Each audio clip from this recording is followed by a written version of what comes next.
All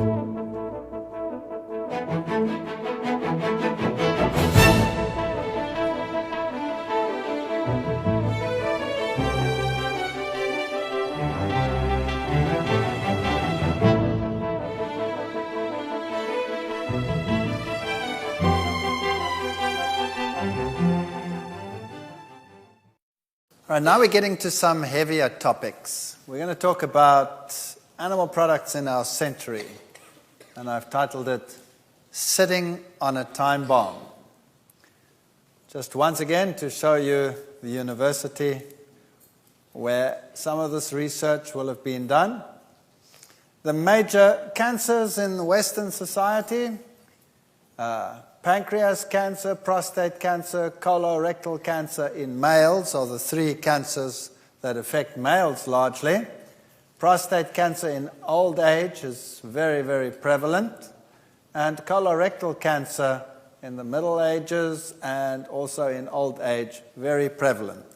And these are lifestyle diseases, as we have seen in the previous lecture already. In women, it's pancreas, breast, and colorectal cancer, the same three, with colorectal cancer playing a very prominent role in old age amongst the women.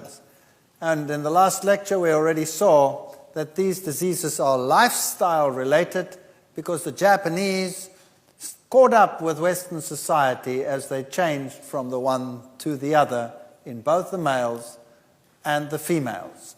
Now, here is the Foundation for Prostate Research in Japan, and one of their spokesmen says, Japanese are eating more meat these days than in the past, so the cases of fat-related diseases such as breast, colon, prostate cancer have increased. They're well aware of what the real problem is, and in our last lecture we already looked at what afflictions caused the main incidences of death in the United States, and we saw that the lifestyle diseases, heart vascular, cancer, and chronic lung diseases were the top three in that category, and poor diet and inadequate exercise was the number one cause for disease.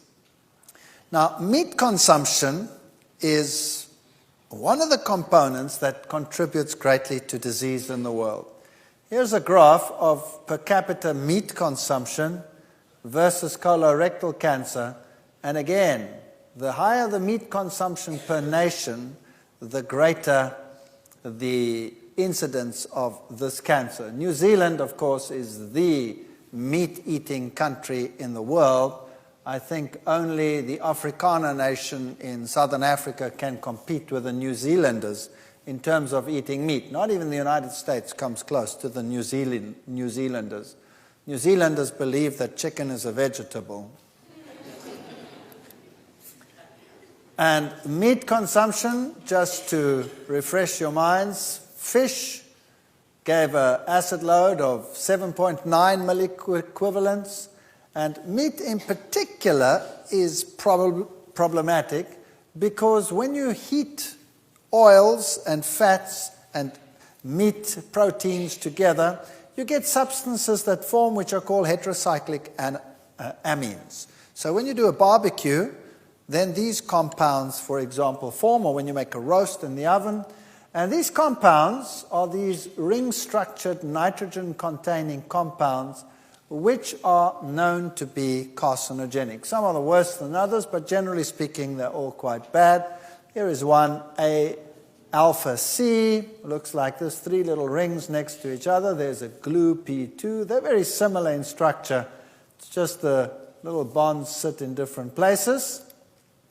And if you take a typical piece of meat of any kind, a piece of broiled beef will have 651 micrograms per portion per 100 grams of this A-alpha C product, the methylated form of that, and down the list, broiled chicken, 180, and as you go to sun-dried sardines, it has 158 micrograms of IQ, And all these compounds occur in these products. So obviously, the more you eat, the higher your risk category. It doesn't mean you will get the disease. It just puts you in a higher risk category. Of course, you can also eat anti-carcinogens with it. That lowers the risk category again. Animal proteins and lymph gland cancer is also highly correlated.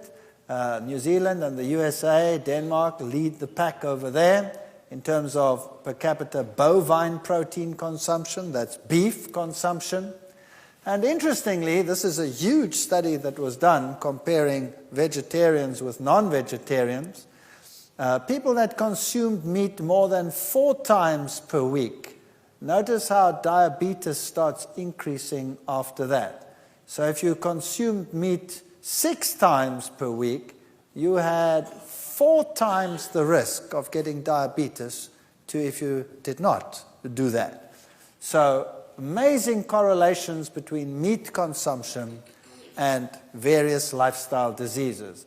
Other diseases like ovarian cancer, heart disease are mildly also correlated, and the risk increases relative. A risk of 1 means no risk, because if you have 2 groups, 10 in the group, 1 gets sick here, 1 gets sick there, 1 divided by 1 means 1, no difference, you see? Anything more than 1, that gets problematic. So once you get to 2, 3, 4, then you really have to start taking notes. Now, if we look at our digestive systems, the digestive system of the human is more like that of a fruitarian who also consumes grains. And the stomach is the organ in which protein digestion takes place. And here in the stomach, you have acidity. That's the one place where you have acid, which enables you to digest your protein.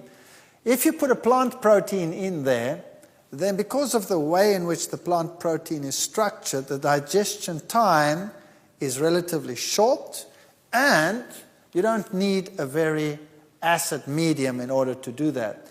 As soon as you start putting a plant protein in there, it is evacuated quite quickly through the duodenum, and after a few hours, 3-4 hours max, it's out. If you put an animal protein in there, like beef, for example, or meat, it can stay there for 6 hours. If you put a protein in there, like casein, for example, it can stay there for 10 hours or even longer. So that means a lot more acid exposure time, and also a lot of fermentation time going into that. So basically, the less animal protein you put in there, the better. Another problem is that as the product moves out, it is analyzed up here in the upper end of the small intestine to see how far the digestion has progressed. So there are receptors that measure that and send impulses back, keeping the stomach closed for longer periods of time. In other words, if you are going to mix, for example, fruits and meats together, or plant products and animal products together, the digestion time in the stomach is determined by the longest link in the chain. So let's say you're putting the things in there together, and the animal protein takes 6 hours to digest, and everything else is finished after 3 to 4 hours.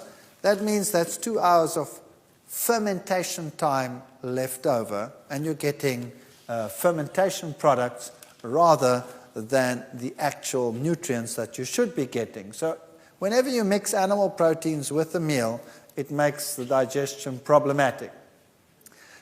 In the past, they used to divide the plate into 4. They called that basic 4 diet, and they say you have quarter vegetables, quarter meat, quarter dairy, and quarter grains, and things like that. These days, they don't do that anymore. They say your main diet should be at the base, your grains and your cereals, then your fruits and your vegetables, and then they say your meats, and then your fats and your oils.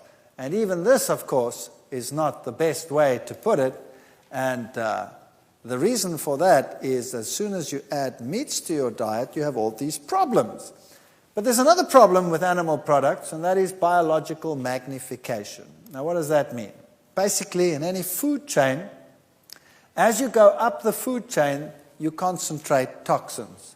So let's take a toxin like DDT, for example. If it's in the water at this very low concentration of 0.000003 parts per million, as soon as you go to the next level in the food chain, it rises to 0.04.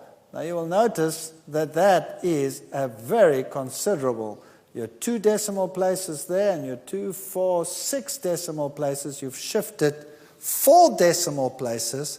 That's a 10,000 times concentrating ability. So the toxin is concentrated there, just concentrated again, again, and again. And by the time you get to the top of the food chain, you can have a couple of million times concentration of those toxins. So when birds, for example, pelicans, feed on marine life or fish or whatever, then their shells of their eggs become so thin that when they sit on them, they actually crush them because of the high levels of toxins, and then these animals start dying. Now, exactly the same happens in modern animal husbandry. You see, modern animal husbandry, farming techniques today with farm lots is totally different to what it was like in the past. And you can get tremendous concentrations of toxins as you go up the food chain. People always say to me, well, what's the difference? Plants get sprayed. Yes, that's true. Plants get sprayed. But animals eat sprays all the time. And when a cow grazes in an area where some areas have been sprayed, some of those toxins end up on the fields, and the animal grazes this, then because they eat every single day, they accumulate and multiply the toxins, and they end up in the tissues. So the levels of pesticides, for example, in animal products can be higher than on some plants that are sprayed directly. And then you have another problem. Plants don't get their organic matter from the ground. Where do plants get their organic matter? They get it out of the atmosphere, carbon dioxide and photosynthesis. So they build their own organic matter. So whereas an animal will eat a plant or eat another animal and actually incorporates that creature into its system, and any toxins there get accumulated as you go up the food chain. So you're still best off with a plant product. Now, modern animal husbandry has the problem that they create feed and feed the animals, and sometimes these feeds are not what the animal was originally designed to consume. So, for example, in the industry, over years, they have adopted the idea that the rumen, the fermentation chamber, is a place where you can put just about anything. So, for example, you can use chicken manure, which is rich in uric acid as the excretory product, because there are bacteria up there that will change that uric acid back to protein, break it down, and enable the bacteria to build protein. So you can give them cheap chicken manure. But that chicken manure also contains other compounds, the waste products of the chicken, and any drugs that the chicken has had will be incorporated into that. That gets built into the tissues, and when you're actually buying the meat, you're not just buying meat, you're buying accumulated toxins and consumer drugs added to the system, built right in. Now, we did a lot of research with these companies. I was in the fortunate position that being at a university from the previously disadvantaged society in Southern Africa, that I could get my students to do research in just about any institute, because I could put any company between a rock and a hard place. If I said to them, I would like to come and do research at your site, and I'd like to use your animals that you are using in the industry as research objects, they would naturally be inclined to say, no, you've got no right on my premises. And so I just played my trump card. And I say, are you telling that you're not willing to help students from the previously disadvantaged society? And then they'd be between a rock and a hard place, and they'd say, well, and then I'd just go in and I'd do it. So it might seem sometimes as if the research is wicked, but in actual fact what you are doing is you are just going along with industry. These animals would have gone through that process anyway, and half of the animals are always placed in a better position than they would have been before. So I don't like animal experimentation, but this is one way in which you don't initiate it, you're just working with industry itself. Today, animals are fed anything from antibiotics to petrochemical waste to all kinds of manipulants. For example, in the chicken industry, certain grains are cheaper at some seasons than others. Certain grains are just generally cheaper, like wheat would be cheaper than maize. Chickens don't digest wheat very readily, and so they just create enzymes which help them to get along with that. So you have designer enzymes which you give the animals, which help them to digest the feed so that you can give them a lower cost feed in order to get greater production. Irrespective of the fact that those designer enzymes will cause internal bleeding in those animals, that's besides the point. Who cares? As long as they still grow adequately to give you a return on the money. That's how it basically works. And I just thought I'd keep this in because I like the language. Beestevrak van voermengsel, which simply means cattle are dying from the feed that they are getting. These cattle were being fed chicken manure, which contained a monoenzyme, ionophore, which was used as a growth promoter for the chickens, and the cattle were dying of this growth promoter. Fortunately, he managed to get most of his cattle to the market before they died, but, it's a serious blow to lose all your cattle. What about that fortunately? That means who was consuming in a still higher capacity what was in those animals? The human beings. So it goes down the food chain. Fear in the food chain. Toxins in Belgian chickens set off another wave of anxiety in Europe. In this case, it was dioxin, which was in the food chain. It ended up in the food chain of pigs, and it ended up in the food chain of the chickens, and it causes cancer, of course, highly carcinogenic substance. This is a typical experimental setup where they keep chickens in feedlots like these, and in a normal chicken lot in industry, it'll look like this in a egg-laying situation where you'll put more chickens into a cage than the cage can accommodate, so that they're always squashed, so that no energy gets lost in terms of movement and the other, and all they are is they become egg-laying machines. Here's one of the industries where I was working with these chickens. This was one of my PhD students there. There's another one. And we were feeding these chickens like industry feeds them. Now, industry has different setups in different organizations. In this particular setup, they were using as one of the main feed items fish meal. Fish meal mixed with grains. And we said, all right, we want to compare that with a feed that contains no fish meal, no animal products. So we balanced the meals and got the equivalent proteins and all the parameters exactly the same, but the one got a protein group that came from animal protein, and the other one that got protein group that came from plant protein. And typically, this is what a chicken would look like very often if it got the animal protein. Notice the decalcified legs. These chickens couldn't walk properly. Now, if you get a drumstick, you wouldn't really notice that, right? So who cares that they are like that? But the fact of the matter is that the animal protein was causing decalcification. Then there was something else that we did. This is the end process, where you go through the abattoir process and collect the blood at the end of the process and write up all the experimentation. This was my Nigerian student. And what happens in these lots is really fascinating.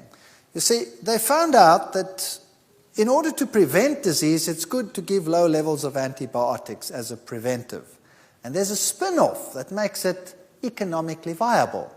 If you add the antibiotics, then you're shunting energy away from the immune system, and that goes into growth. So antibiotics in low levels act as growth promoters for chickens.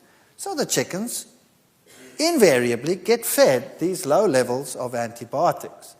And we were convinced that these low level of antibiotics will eventually cause resistance to antibiotics.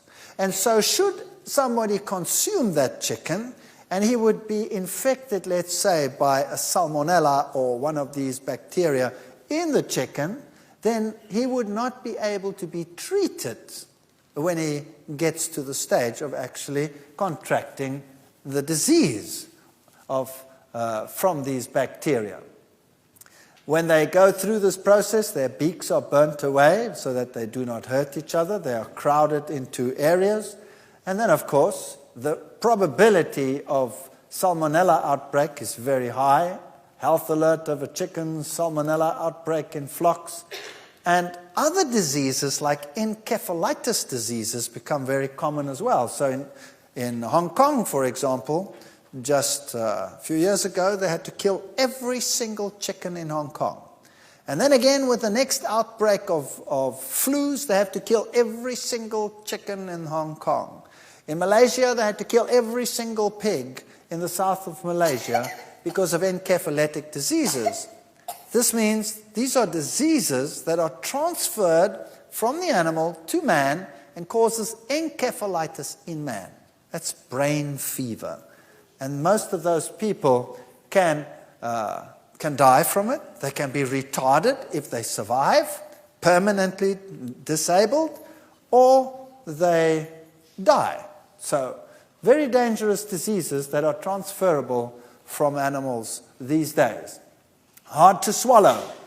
Here are all these chickens that are being fed these low levels of antibiotics. Here are some other drugs that are used in the animal industry. Clenbuterol, for example, is a drug that is used in cattle to make them grow faster, but it is a highly dangerous drug for human consumption, and it's banned in most countries. But here you can see that even in countries like Germany, they have regular scandals where farmers are actually using these on the black market.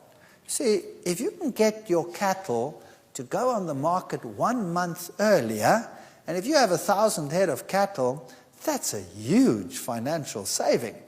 So obviously, if you can use this clandestinely, then well. Now they test for clenbuterol quite regularly in Europe, but in other countries they don't. In my country, they don't test for clenbuterol. Only the meat that is sent to Europe is tested for clenbuterol, but not that which is used on the local market. So you don't know whether you're getting these drugs or whether you're not, or what doping takes place in the cow shed. These little animals here are raised never to move, because then the meat stays tender. In fact, in order to grow quickly, they are squashed in so that they can never even lie down. They have to stand their whole life just to be slaughtered. Huh? My fonts have gone crazy. I'll have to live with that. Hard to swallow. This should be a delta. The T delta S factor. Delta H equals delta F plus T delta S. Now, actually that looks complicated, but it's not complicated. H is the total energy. F is the energy that goes into growth. And T delta S is the energy that is wasted in terms of movement and reproduction and thermoregulation and all the activities that make an animal. So obviously, if you want the energy you feed to go into growth, then you have to limit that. So you put the animal in a cage that it cannot move. And if it cannot move, it doesn't waste energy. You control the temperature, it doesn't have to waste energy on that. You keep the males and the females separate, they don't waste energy even just looking over the fence, you know what I mean? So that's how you keep them, and that's how you grow them, and that is modern animal husbandry. And then, of course, in these crowded environments, you stick to these antibiotics. Here was the case of burying the bacon. Did human error help spread a virus from pigs? So the encephalitis virus is these days very common in pigs. So we don't even worry about African porcine diseases and all the other parasitic diseases in pigs anymore. The big problem is really the viral and bacterial diseases that we can get today. Japanese encephalitis, a deadly disease, is spreading amongst farmers.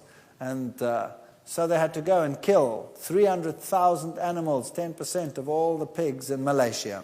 Even the medical world is saying pig transplants should be banned. You know, the heart valves, etc., that they use to replace heart valves in humans? You shouldn't do that anymore because the virus could be in there and your heart might function perfectly, but you die of encephalitis. So meat is not what it used to be in the old days, and a slice of pork or a slice of animal today is a product of the injection more than anything else. These were the world's deadliest scourges, other now than cancer, heart disease, and all of those. The number one killer of the infectious diseases is acute respiratory infection. In fact, bacterial or viral, that kills about 4.3 million people every year.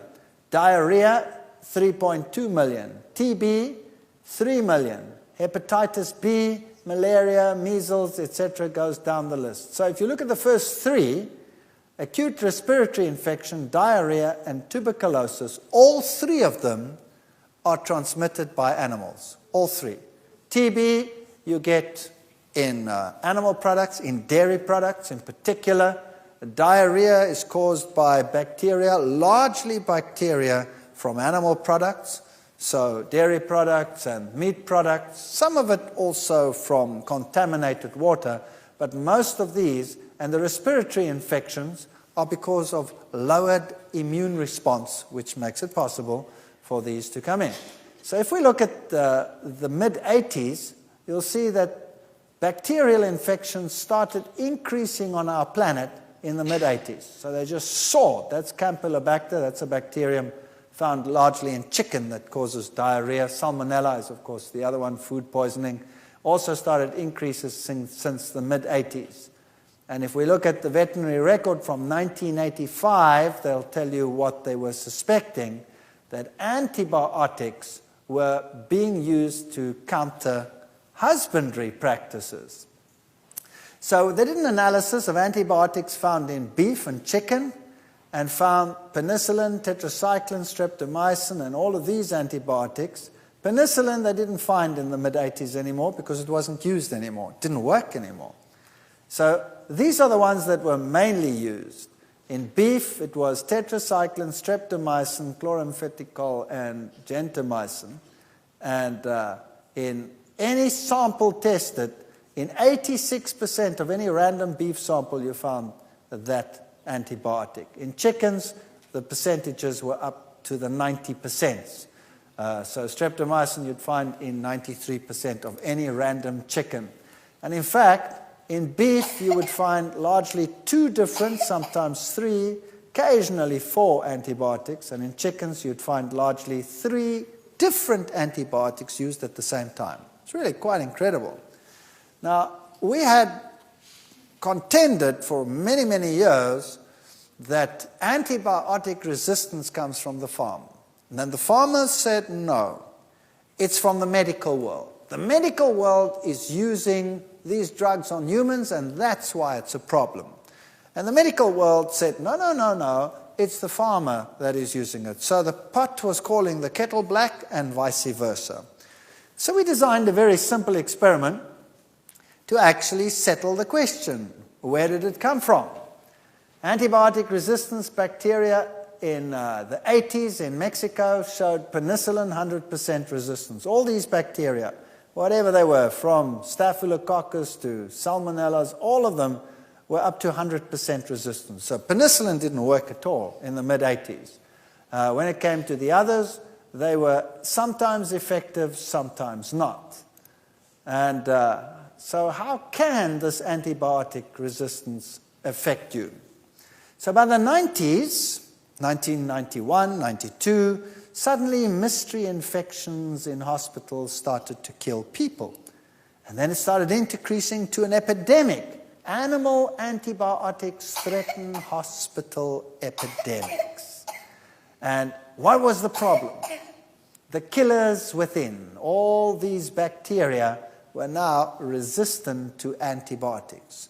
And then the first epidemic started coming in the late 90s, and the children are dying. An epidemic of food poisoning is only the latest Japanese disaster. And the Japanese Minister of Health was walking around with these thousands of children, all sick and dying.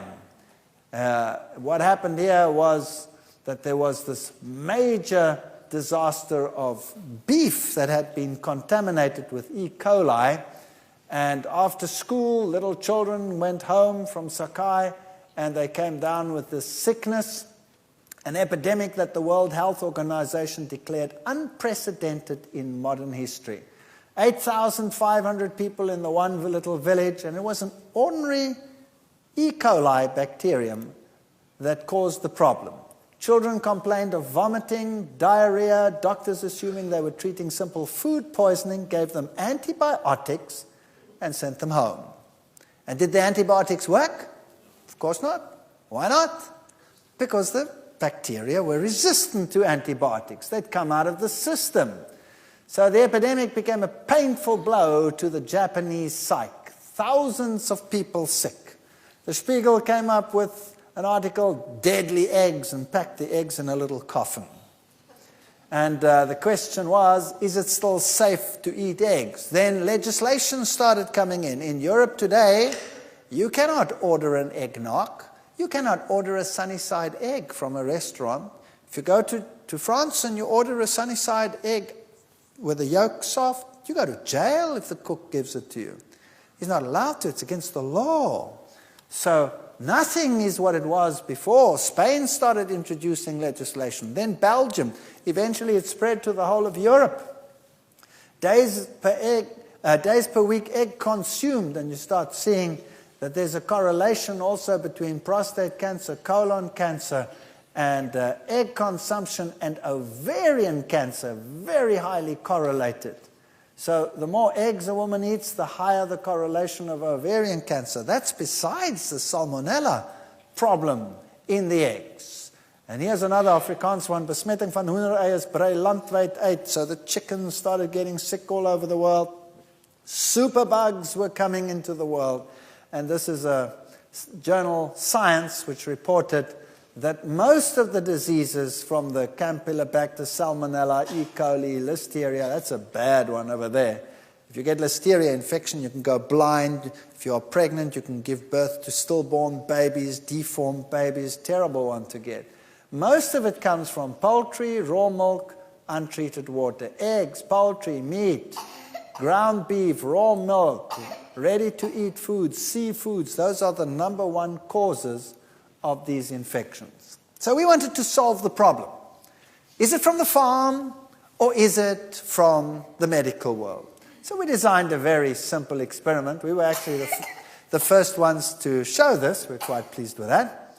And we did this little experiment. We went to an abattoir and reasoned, if we take a sample of the animals as they come from the farm, and we analyze that meat for antibiotic resistance of the bacteria in that meat, and we compare it, let's say, with a retailer, where the meat has now been handled by many people down the chain until it's finally on the supermarket shelf, we should find the following.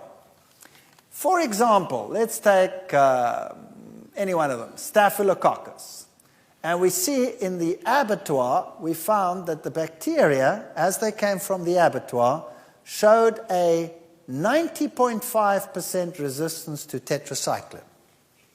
But when we went to the retailer, we found only a 79.5% resistance. And that was kind of consistent all along the line. 7.9 versus 3.9, 93.7 versus 72.4, 14.3 versus 7, 17.5 versus 14.1. So the resistance was always higher at the abattoir level than at the retail level. And that told us where it came from. It came from the farm. You see, the animals came from the farm. We analyzed the bacteria. They were highly resistant. Now, humans have the same bacteria. We also have Staphylococcus bacteria in us. Now, when we handle the meat and it goes down the food line processing, eventually to the retailer, bacteria from humans are added. So if the resistance goes down, that means less resistant bacteria were added. If the resistance had gone up that way, that means more resistant bacteria had been added. So a simple experiment like this proved that the resistance came from the farm. And we published this, and all hell broke loose. You can imagine the farming lobbies, how angry they were that we had claimed that we can prove that it comes from the farm. And really bad news. So basically, when you eat this product with its antibiotic, then the bacteria that you get is problematic. Now, think about this. You have a little child, and that little child has an ear infection. You go to the doctor prescribes an antibiotic, the ear infection gets better, because the antibiotic is going to kill the bacteria. Does it only kill those bacteria, or does it also knock all the bacteria in your body? Knocks them all. So now while you're on the antibiotic, you have fewer bacteria than normal. Is that right? And now let's say the child drinks a glass of milk or eats an egg, and there's a salmonella in there, and it gets into the body, and here it finds few bacteria to compete with it. So that means he's quite happy to increase in there. And the bacteria that are present are all kind of woozy because they're on antibiotics, but this new guy that came in from the glass of milk or the egg, he doesn't care about the antibiotic. Why not? He's become resistant, so he takes over. So all of a sudden the child gets what? Diarrhea. Now you go to the doctor and you say, you know, the ear is better, but the child's got diarrhea. What's the doctor give him? An antibiotic. And will it react or not? No. Now you see, that's okay if you're an adult. An adult has a big body and a lot of water in this body, and if you have diarrhea and you get sick from this, well, you have a fair amount of reserves in your body. But if you're a little kid, then your reserves are gone very quickly, just by reason of size. If you're old and frail and weak, you don't have any resistance either. So who will be knocked most by antibiotic resistance? Little children and old, frail people. They will die like flies, and there's nothing that we will be able to do about it. So if a wave of new infectious diseases comes along, like SARS, for example, or any one of those like are very prevalent today, and we do not have the medication to treat them, and we do not have an immune capacity that's functioning properly, then we're in trouble. So the solution to living in today's world is keep your immune system high. That means no additives in your food, lots of fruits and vegetables in your food, and stay away from the acid-forming foods like the animal products, and you will be better off. The inedible beef stew, well, beef was withdrawn here in the United States and all over the world. We've had mega epidemics in Scotland, in Switzerland, all over the place, killers all around. We're not living in the same society that Grandpa and Grandma lived in.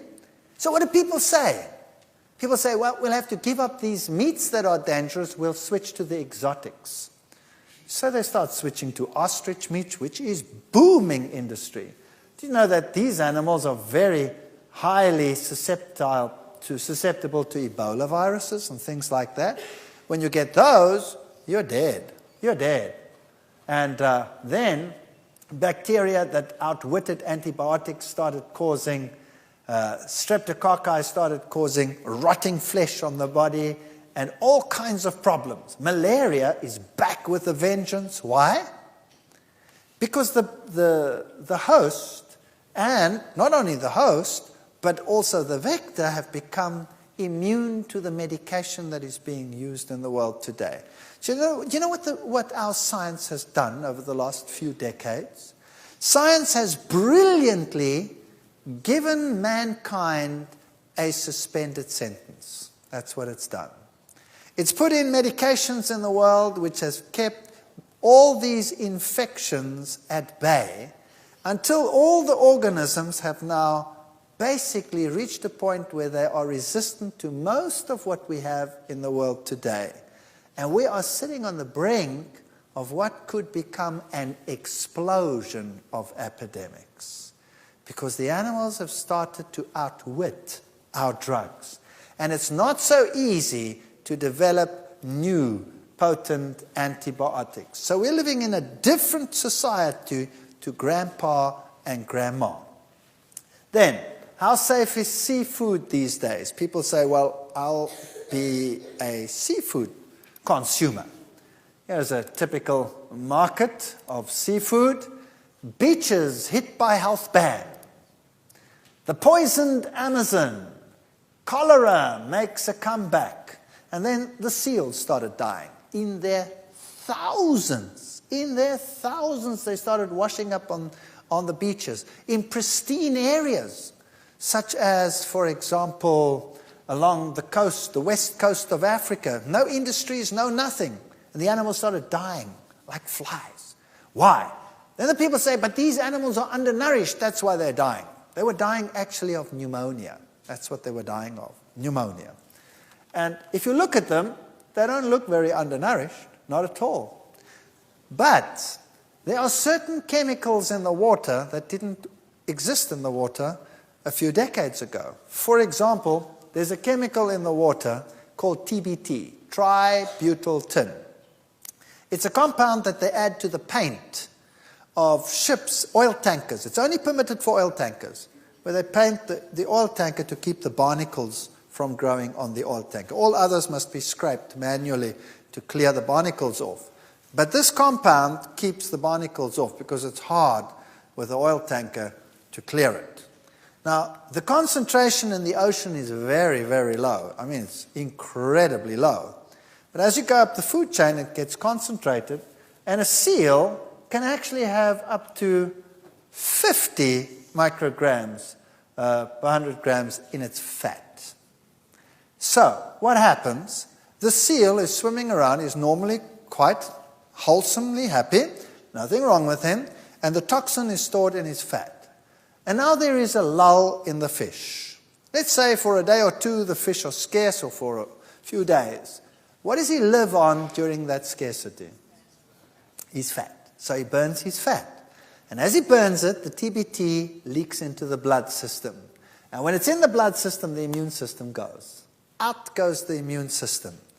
And the infectious bacteria come in, and he has no resistance, and he gets pneumonia, and he dies. So now imagine, where did they get their TBT from?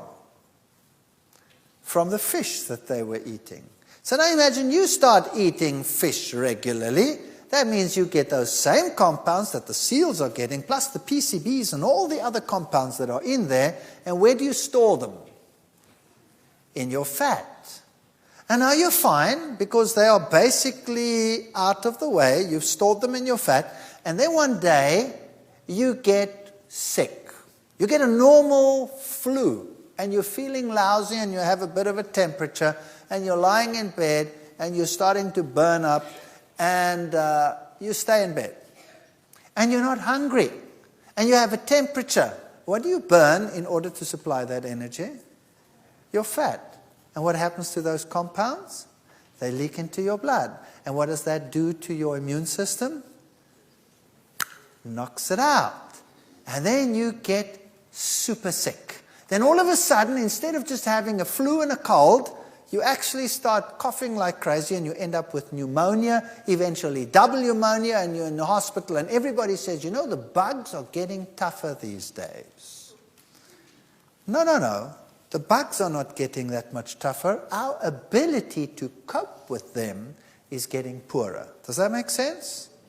Our ability to cope with them is getting poorer. People that go on a healthy lifestyle and they start losing weight, they get sick like dogs. Why? Because all those accumulated toxins are entering into the body and knocking out the immune system, and they're sick. And they say, whoa, I better get back to my normal diet.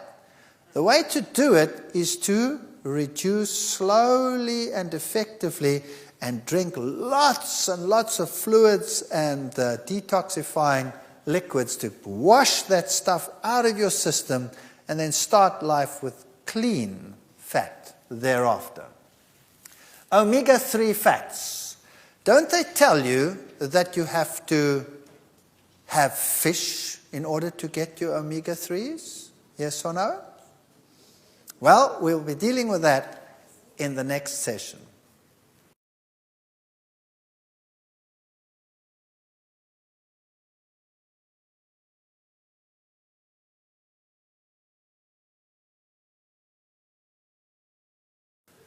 In our previous session, we saw that accumulated toxins can affect our health because we can concentrate them when we consume them from animal products.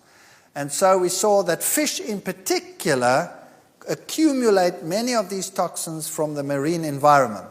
But we are told also by the scientific world that we need omega-3 fats in our diets, and the best place to get them, the world tells us, is from what? Fish. Right. Now, is that true or is that not true? Now, let's just briefly look at this. Let's look at the general fish situation. Cholesterol content of various fishes and fish oils and beef, for example. Beef has 79 milligrams of cholesterol, 115 for herring oil, 73 salmon oil, sardine oil 106, and cod liver oil 86. So just as much cholesterol in fish as in anything else. When we look at the omega-3 fats, yes, they are very important.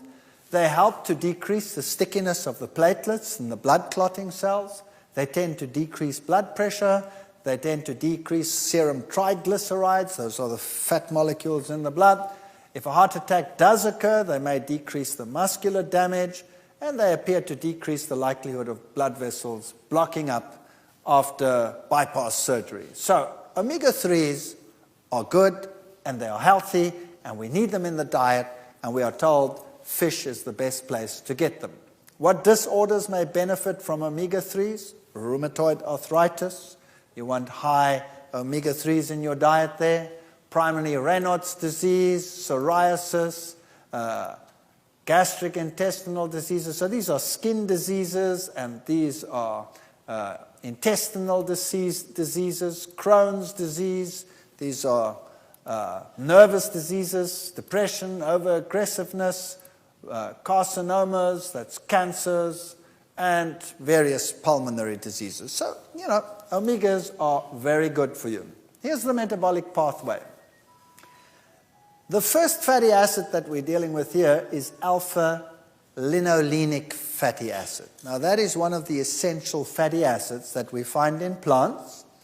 And these are converted by an enzyme, which is called delta-6 desaturase, and another enzyme called elongase, and another one until we get a fat called eicosapentaenoic acid.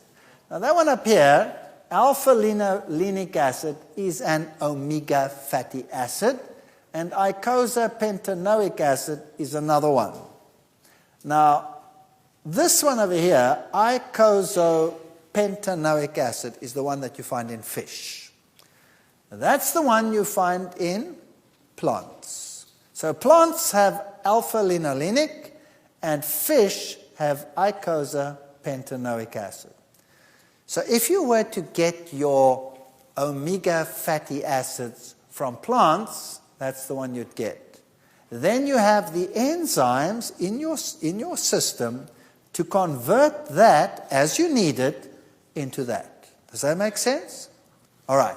Now, eicosapentaenoic acid is the one that determines the fluidity of your blood, for example. And should you get too much of this, what would be the risk factors? Thrombosis, strokes, all kinds of problems from too much icosapentaenoic acid. So plants don't have icosapentaenoic acid. And if the argument were true that we have to get our omega fats from fish, then the same argument must be true for every other animal on the planet. That means an elephant and every ungulate in the world and every herbivore in the world should actually eat fish. But they don't. They consume alpha-linolenic acid. And then they make as much icosapentaenoic acid as the body needs, and therefore you would never go into a risk category for strokes or thrombosis or other diseases like that. So what's better? Getting it from a plant or getting it from a fish? Getting it from a plant. Or else, if you believe that God created this world, you would have to say that God was stupid, because he didn't put any icosapentaenoic acid into the plants, which is the basis of the food chain. He put alpha-linolenic into the plants, and alpha-linolenic doesn't cause a problem. It's the other one that causes the problem. In fact, alpha-linolenic is the one that you will use not only to make icosapentaenoic acid, but to make all the other things as well, like prostaglandins and all of those compounds that we need. That's the basis. We need this one. We don't need this one as the basis from which to work. We can't work back. We can only work this way. So, what plant foods contain omega-3 linolenic acid, for example? Which ones? Roasted potatoes, if we look at the vegetable world, cucumbers and all of those, sweet potatoes, bananas, California avocados, they have 99, 74, etc. That's not very, very high. Whole wheat bread has 11. And are there any others that are higher than that? Well, actually, yes. As we go to the nuts and the dark greens and the legumes, whoa, now we're climbing. 136, 353, 637 for green soybeans. Soybean oils, 927. Whoa. Wheat germ oil, 938. Walnuts, 1,033. Canola oil, 1,094. Walnuts, English, 1,703. And who's the super king in the world? Flax seeds, 7,526. So if you add your flax seeds ground to your cereals or to your breads or to your whatever, do you think you're going to have a shortage? I somehow doubt it. And there is no animal that will compete with that. And you're getting what you need. So you can get it from plants. Don't believe that you cannot get it from plants and that you have to get it from fish. Evidence linking fish contamination to cancer. Number one, elevated levels of pesticide compounds have been found in the tissues and breasts of cancer patients. National Cancer Institute shows an increased death rate from cancer amongst people living in areas where fish have exceptionally large numbers of tumors. Fish have more cancer than 50 years ago. For example, 30% of bullheads in Lake Erie were found with liver cancer. That's pretty scary. And PCBs, PCB exposure in the general population comes from fish, may affect sperm counts, fertility. Pregnant mothers are linked to alterations in birth size, etc., from PCBs. And children at 11 years of age with higher exposure to PCBs before birth show impaired intellectual development. And you might think, well, you know, I eat fish from deep water. I'll buy only deep water fish. So people buy deep water hake, deep water salmon, deep water this. Well, where's the biggest contamination today? Here are the Arctic people up here, living in these areas up here, where they are far removed from any industry. And at risk, the Inuits' diet is contaminated with pesticides, PCBs, and other poisons right up there, the highest levels these people have, because that's their main diet. Fascinating. So there's a fish today with typical tumor fish, new scientists, parasites for supper. The fish too, of course, have a reduced immune system, and so they are getting more parasites than before. Mystery killer stalks Australian waters, new parasites that we never even knew about affecting these fish. These fish develop aganodia. They don't develop any sex organs. If we look at the decline in fishing over the years, we'll also find something else, that oil ratios in fish have declined since the 80s to the 90s. That means the fish are not storing energy like they used to in the past. That means that they are generally diseased. And so up until the 90s, we find an increase, with a peak increase suddenly in 88, of what we call atresia. That means these animals actually start producing eggs, but they haven't got the energy to finish the process, so off it goes again. The fish world, since the 80s, when the high industry toxins started taking their toll, is not what it used to be. I'm always a bit worried when they come out already fried. Yeah. So it seems that the general food structure in the world, the feedlot structure, animal husbandry, the fishing world, is a problem.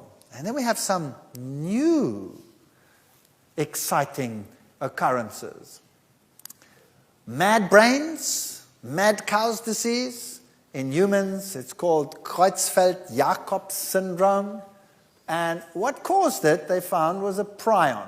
Now, many, many years ago, we started lecturing about these issues, and many years ago, you can check old tapes of ours, started warning that these things would become epidemics. People were laughing at us. I'm talking about 12, 15 years ago. Today, nobody laughs anymore. Prion disease, what's that? A prion is a tiny little protein that occurs in the brain. Millions and millions of proteins called prions live in the brain. And the normal one looks like a double helix. And an abnormal one, the protein has flattened out into sheets. We'll look at that in a moment. And suddenly the animals started going crazy. Cattle would start bashing their heads against the walls, and then they would start foaming and falling over, and they would go mad. Now what happened? Normally prions, depicted here by these little blue proteins, occur in the brain between nerve cells, and they form important functions to help transmit impulses and other activities in the brain. And as I said, normally they have this helix structure. They are twisted like that. Now occasionally it can happen that a prion becomes abnormal, and then it flattens out into a sheet, and it looks like this, a converted prion. And suddenly it is different. It adheres differently. Its charge is different.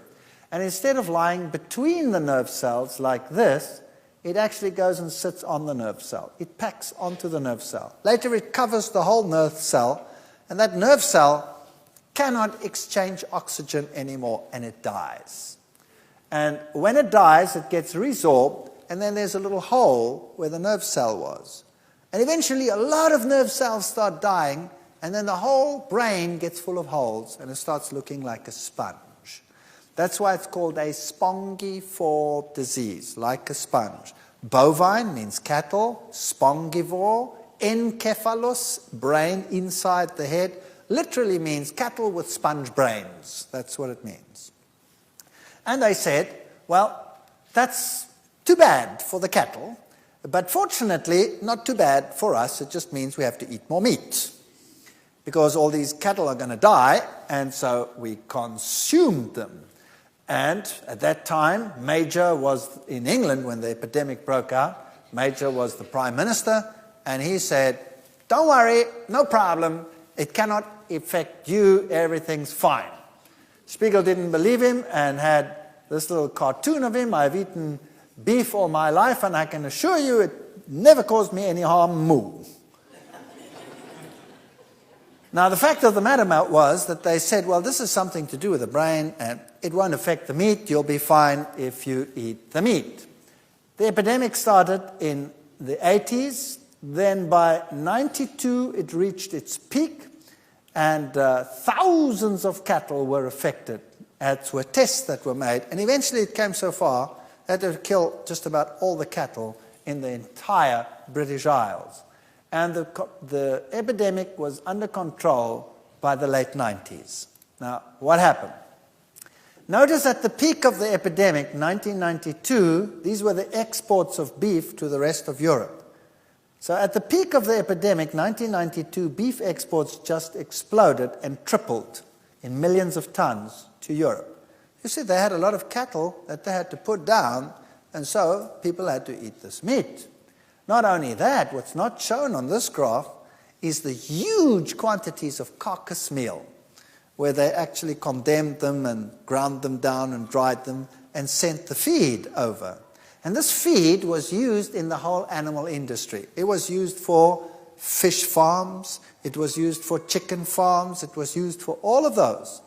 And so they started feeding this to these animals. And then the fish started to get what they called staggers. The fish got and they got mad fish disease. And they said, but surely it cannot jump the species barrier. Creutzfeldt-Jakob syndrome, that was the one in humans, that started increasing. Then they said, don't worry. Even if a human can get it, it'll take 80 years to develop. And you know, who cares? After 80 years, you're not going to be around to worry about it anymore. And then the young children started dying. The young people started dying. This one was age 21. That kind of blew the 80-year theory. And by 1994, mad cow's disease passing on to cats. You see, they'd taken the meat, and a lot of it went into the pet industry, and the pets were getting their pet food, and the pets were getting mad cow's disease. So now, they couldn't, by 1994, say that it wasn't crossing the species barrier. So what happens is, when you get this abnormal prion into your system, and it comes into contact with a normal prion, the normal prion becomes abnormal, like a domino effect. The first one hits, and down the line, all your prions become abnormal, and then you've had it. And how quickly can it develop the disease? Well, then the little children started dying. And then they realized, whoa, we have a problem. And then they said, burn them. So they burnt all the cattle on the fields. But unfortunately, they didn't realize that that wasn't hot enough to destroy a prion. You see, a prion is not digested in the intestines, and it's not destroyed by heat. It's too small and too compact. And so, the next season, where this animal died, the grass just grew a little bit better because there was lots of fertilizer there. The cattle came and ate the grass, and they got mad cow's disease. Then they realized, we better incinerate the cattle. That was very expensive. So they incinerated the cattle, but by then the first baby was born with Creutzfeldt-Jakob syndrome. So babies were born with it. Here is a brain scan of a 17-year-old with Creutzfeldt-Jakob. That's the destroyed portion of the brain over there. There was a picture of the month in February 2001. Little babies with Creutzfeldt-Jakob syndrome. And so they finally realized we cannot feed this to humans, and they condemned everything to be incinerated. But the feed had been exported to just about the entire world. So what had they done with their disease? They'd exported it. And every nation said, it's not a problem. See, first they said, here's the situation. Here's a typical cow, and everything that's red over here, that's where you have 1 billion prions per gram. So avoid anything that's red. So that's the nervous system. Then if you come to what's yellow, the glands and the intestines and the bone marrow, that has 1 million prions per gram. So maybe we should not eat the bones. So they made laws in Europe that you weren't allowed to have a T-bone, for example. You have to cut it off the bone. and only eat the meat because the meat has fewer than 10 prions per gram. So they said, how do you make sausage? You shove it into the intestines, right? So look at that. There you're getting 1 million prions per gram, so there was a problem. And the milk also has 10 prions per gram, but if it's a domino effect, how many prions do you want to get into your brain? I would like to get no abnormal prions to get into my brain. So here's what happens. They started saying, we'll just use the meat and we won't use anything else. Now, how did they process this? This is a typical meat market in Smithfield Market in London. This is how they process the meat. Here the man is sawing it through. There's the carcass. Where does he saw the first cut before they hang it up to saw it up? Right down the middle. Right down the middle. 2 halves. Now, what did they use to cut it? Isn't that a bandsaw? Now, that's going straight through the 1 billion prions per gram area and smearing it all over the rest. Isn't mankind kind of silly? And so, suddenly, mad cow's disease was not confined to Europe, but also started occurring in Europe. By the way, that's Europa, the prostitute that was raped by Zeus. And confirmed it was bovine spongiform encephalitis. Everybody started banning their meat and saying, no, we only have our meat, we only have our meat. And deadly meat. Suddenly it was deadly eggs, now it was deadly meat. And the United States said, we don't have a problem. Do they have a problem now? Oh, I see. Does Canada have a problem now? Yes. So could mad cow's disease spread further? Yes or no? We've only seen the tip of the iceberg. Then there was a scare in southern Africa, and by the late 90s, it was spreading all over the world. We are sitting on a time bomb. Then, tests could pin down mad sheep risk. It's called scrapie when it's in sheep. And scrapie is very, very prevalent. I was in Iceland at the end of last year. That's just a few months ago. And guess what? Iceland has the strictest rules in terms of meat import or any animal product import. They don't use any compounds from the other countries because they have these stringent rules about preserving their environment. And guess what? They got mad sheep's disease breaking out in Iceland. And they had to destroy an entire herd of one particular farmer. It was interesting to me, very interesting. And so, even in that country, here by the late 80s, doctors at the VA hospital in Pennsylvania autopsied 54 demented patients and discovered that 5.5% had died of Creutzfeldt-Jakob disease. While the United States was saying the problem doesn't exist in this country, in 1989, they knew already, published in the journal Neurology, that it was prevalent. Scientific American, 1995, Creutzfeldt-Jakob disease has apparently been transmitted by cornea transplant, brain electrodes, surgical instruments, injection of human growth hormone. Fascinating. The Annals of the New York Academy of Science predict or said ample justification exists for considering a similar pathogenesis for Alzheimer's disease. And then something else started increasing. By 2001, we just got over the major BSE scare, which is not gone, which is just simmering under the surface waiting to explode, when suddenly there was this tremendous TB shock. Tuberculosis shocks the farmers in Germany. First there was the BSE crisis. Then we had the pig feed crisis, and now we have TB. And this TB is transmittable to humans. And this was thought to be extinct in Germany for many, many years, but suddenly the milk and the meat and all of this contains this bacterium again.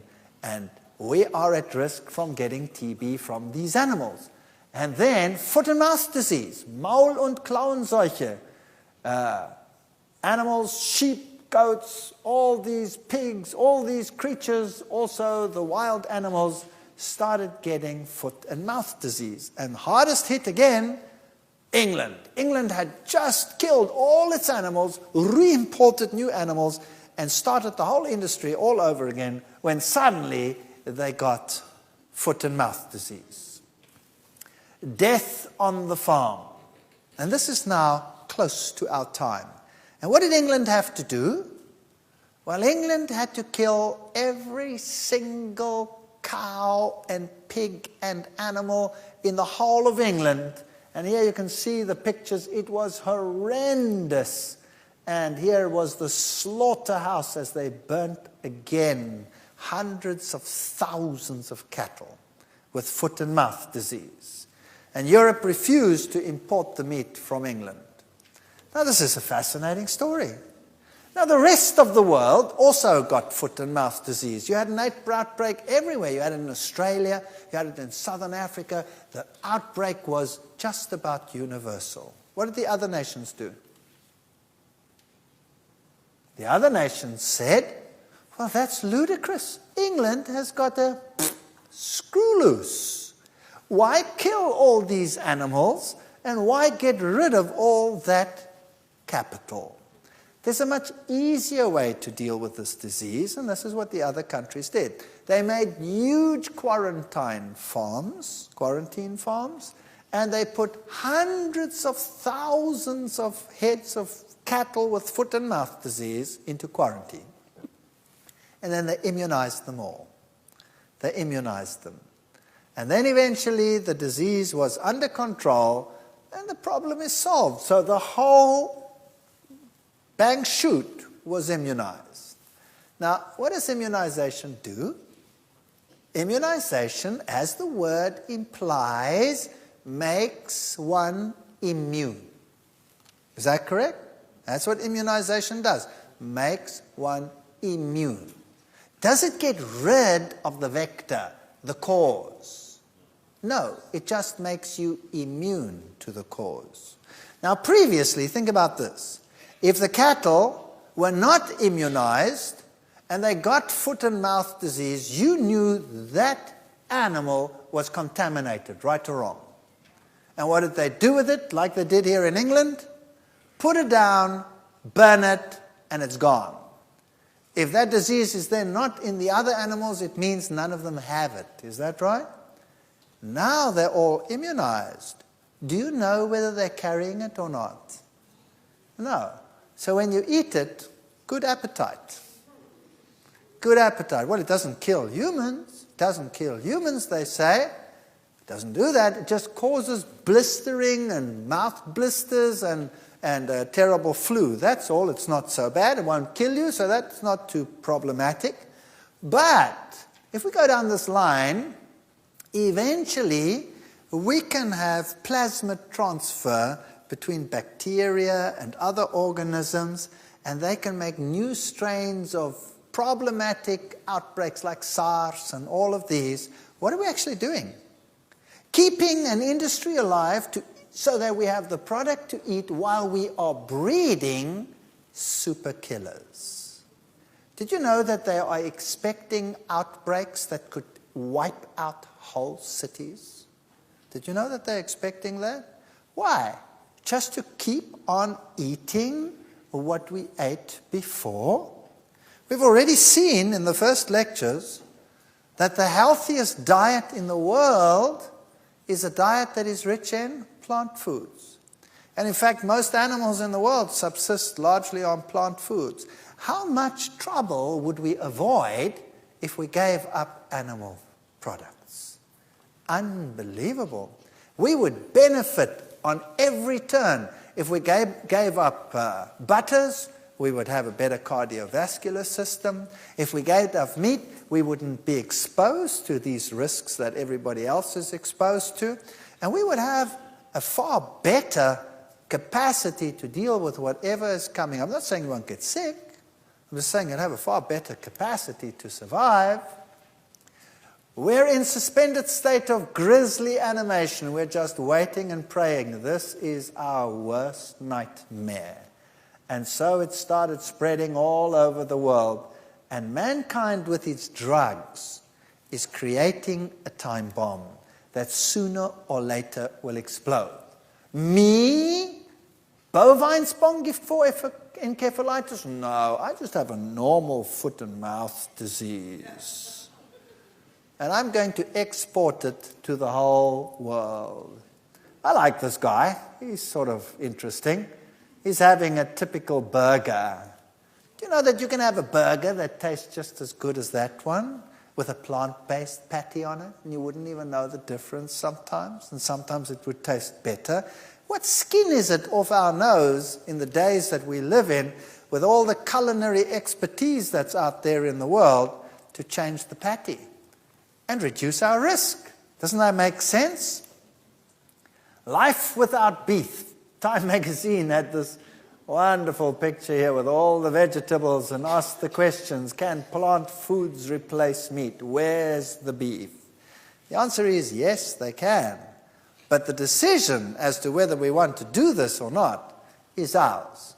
So what I've done in this lecture is just shown you the state of affairs in the world to help you make that decision. Whatever that decision is your business and your affair, because let no man tell you your duty. But if you have the facts, don't you have something to base your decision on? So that's what I've done. I've given you the facts, now you can make a decision. Now when we come again together tomorrow, then we're going to deal with something that you really shouldn't miss. Because many of you might say, well, that's okay still, but tomorrow's lecture, well, let's say, don't miss it. It's called Utterly Amazing. And then there is another one which follows that, which will put everything into a perspective so that we're not miserable anymore, but cheerful. Because we'll look at the alternatives and see what we have in store. It really is a magnificent life out there, and nobody should allow diet to make us miserable. You know, some people believe that they get special points when they torture themselves with miserable food. Have you known people like that? They walk around with long faces, and they are extremely health conscious, and sometimes also very judgmental. We don't have to suffer. To suffer is stupidity. Do you think God created man to suffer in terms of the diet? Or did he say it was good, it was very good? What did he say? He said it was good, it was very good. So if it's not very good, we must be doing something wrong, right? So don't miss tomorrow's lectures. We'll look at what there is to do, how to circumvent the problems, and thanks for listening.